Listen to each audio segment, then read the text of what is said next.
Erev Tov Rabotai, we are continuing with our Mishna Yomi, Masechet Yevamot. We are up to Perek Tetvav, Mishnah Zayin. Today's Mishnayot should be Leilu Nishmat, Neria ben Svetlana, Ranbayev Eliyahu ben Burcha Yisrael, ben Chana bat Miriam, Menuchatam began Eden, Amen, Elavdeh ben Chaim lechaim, v'derefua shelemav, Daniel Shalom ben Rosa, and Mariana Miriam Chaya bat Tamara betor Shah Cholei Yisrael.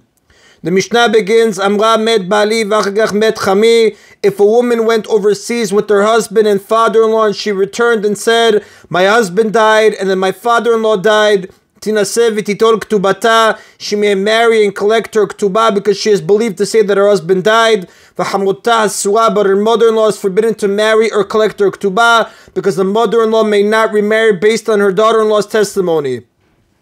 Just as a mother-in-law is not believed to testify for her daughter-in-law because she's suspected of hating her, as we have learned in Mishnah 4, so is a daughter-in-law not believed to testify for her mother-in-law because hatred tends to become mutual. Even though the daughter-in-law claims that her own husband also died, which means that the other woman is no longer her mother-in-law, her testimony is still not believed for the mother-in-law. As far as the mother-in-law is concerned, we suspect that both men are actually alive, and the daughter-in-law is willing to ruin herself by claiming that her husband died in order to give more credibility to her story and ruin her mother-in-law as well. If the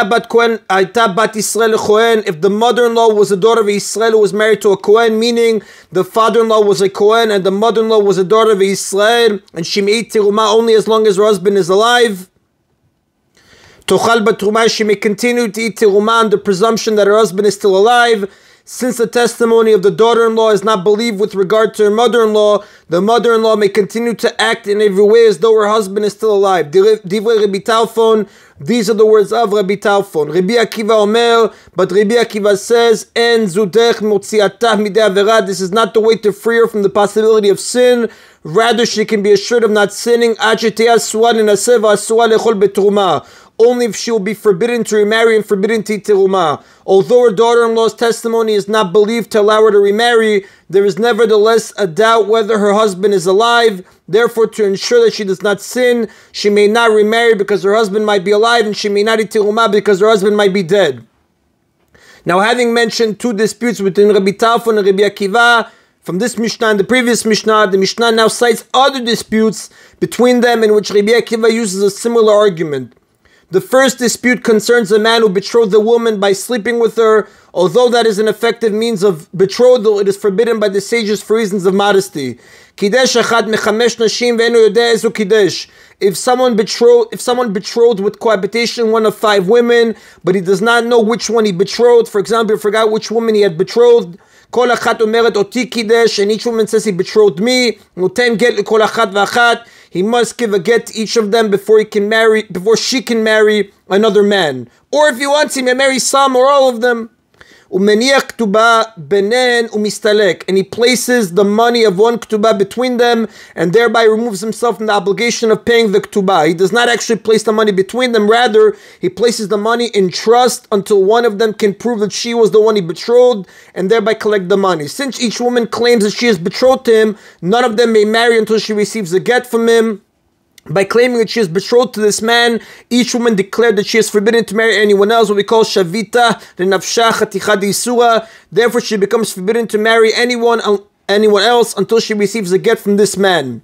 However, since he betrothed only one woman, he does not have to pay more than one ktubah. Divrei Rabbi Talfon, this is the opinion of Rabbi Talfon. Rabbi Akiva Omer, but Rabbi Akiva says, En zudech motziat midei avera. This is not the way to free him from the possibility of sin, the sin of theft, which he will transgress if he does not pay the ktubah he owes. Rather, he can be assured of fulfilling his obligation to pay the ktubah. Ad sheiten get uktubah lekol achat ve'echad, only if he gives a get and a ktubah to each woman, since he owes this ktubah on account of having betrothed a woman through cohabitation, which is rabbinically prohibited. The sages imposed a penalty that in order to discharge the obligation of paying the ktubah, he must pay every claimant. However, where someone betrothed a woman in a permitted manner by giving her money or an object of value or a document of betrothal, Rabbi Akiva agrees that he does not have to pay more than one ketubah. And the Rav tells us, B'tarvayu alecha Rabbi Akiva, in both cases, the halacha follows the opinion of Rabbi Akiva. Another dispute between Rabbi Talfon and Rabbi Akiva, Gazal echad mechamisha ve'en yodeh me'eze gazal.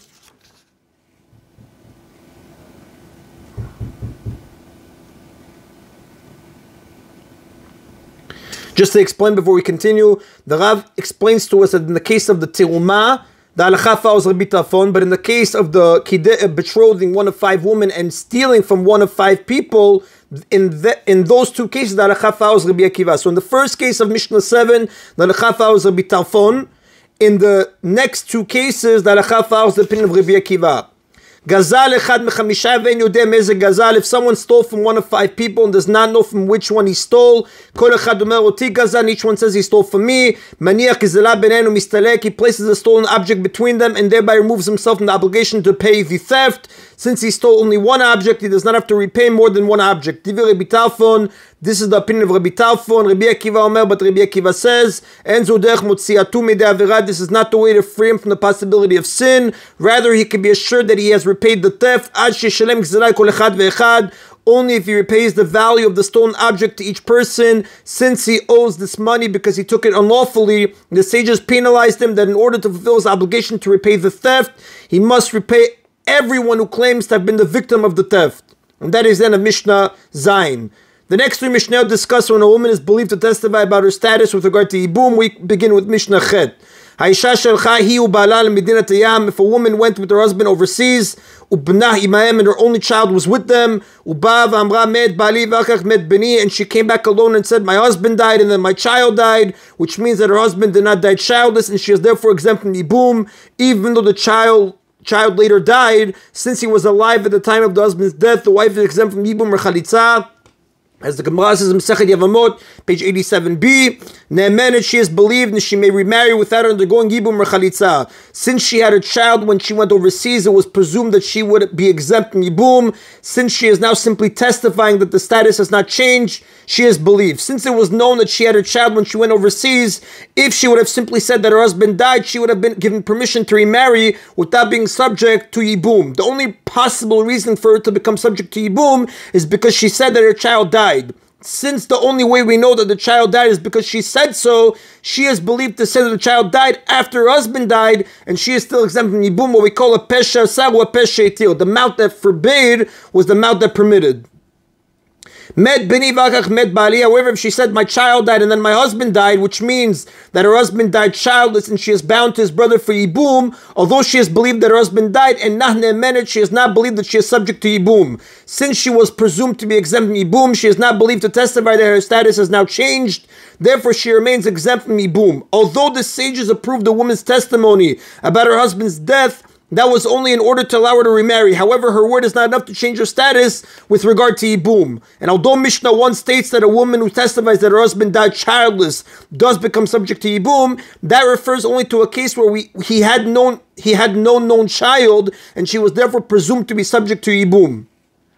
Nevertheless, we are concerned about her words, and therefore she must perform chalitza, but may not perform yibum. Since she declared that she is bound to her husband's brother, that declaration forbids her to marry until she performs chalitza. If a person declares a matter to be forbidden, that matter becomes forbidden to him, what we call shavya nafshei chaticha d'isua. In claiming that she is bound to yibum, to the Avam, she has declared she is forbidden to marry anyone else, and therefore she indeed becomes forbidden to marry until she undergoes chalitza. However, she may not undergo Yibum because Yibum is forbidden in a case where it is not required, since a woman may not marry her husband's brother. And that is the Nabotai of today's Mishna Yomi. Baruch Adonai Le'olam. Amen v'amen.